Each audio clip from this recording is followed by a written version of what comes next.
नमस्कार दोस्तों, स्वागत है मेरे YouTube channel fitness with Meena पर। लास्ट वीडियो में हिस्ट्री ऑफ नेचुरोपैथी के विषय में हमने चर्चा की थी। उस वीडियो को अब आगे बढ़ाएंगे। अगर आप इस चैनल पर नए हैं तो चैनल को सब्सक्राइब करें।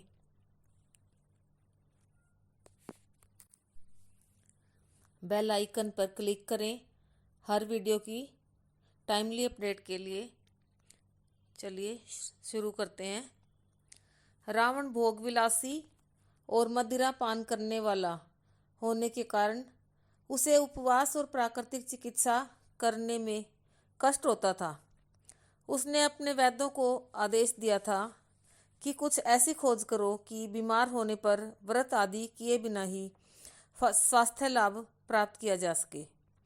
वैद्यों ने अपने राजा का कहना मानकर जड़ी बूटियों की खोज की और उनका काढ़ा बनाकर कई बीमारियों की दवा तैयार की।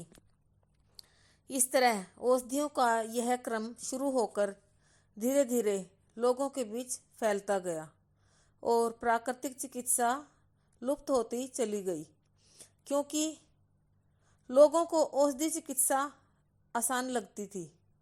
इसलिए इसकी लोकप्रियता इतनी बढ़ती गई, पर गलत चिकित्सा होने के कारण लोगों का स्वास्थ्य दिन प्रतिदिन खराब होता चला गया। और आज जो लोगों के स्वास्थ्य का जो हाल है वह औषधि सेवन का परिणाम स्पष्टतः व्यक्त कर रहा है।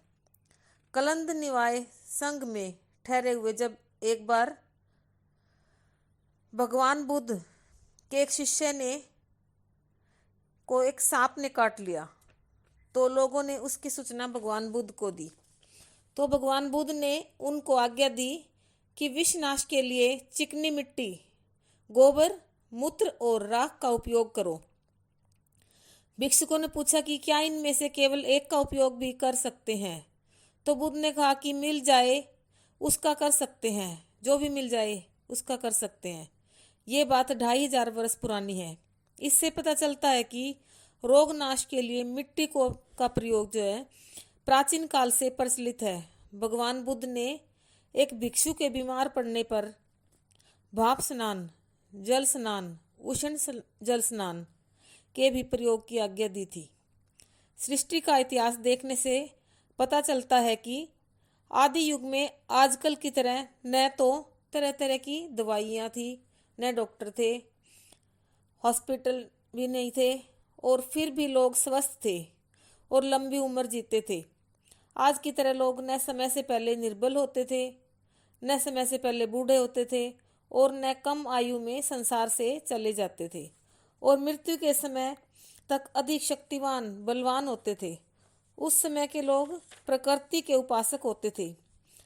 उसी काल से ही अपने देश में यह परंपरा बन गई कि तीर्थ स्थानों का भ्रमण, कल्पवास, व्रत, उपवास, सात्विक भोजन, सप्ताह में एक दिन बगैर नमक का भोजन तथा राम नाम स्मरण और आकाश, वायु, अग्नि, जल और पृथ्वी का पूजन आदि स्वास्थ्य के लिए अति आवश्यक है। क्योंकि ये सब बातें स्वास्थ्य के लिए लाभप्रद हैं, इसलिए इनको धर्म का अंग भी मान लिया गया।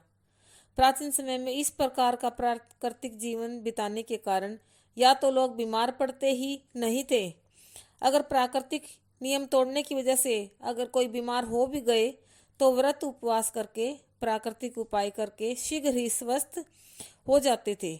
उस समय रोग ठीक करने के लिए मनुष्य के पास न कोई दूसरा उपाय था और न कभी उसकी जरूरत होती थी।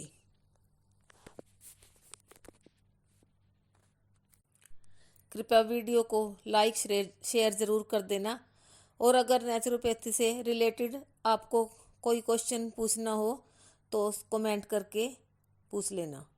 धन्यवाद।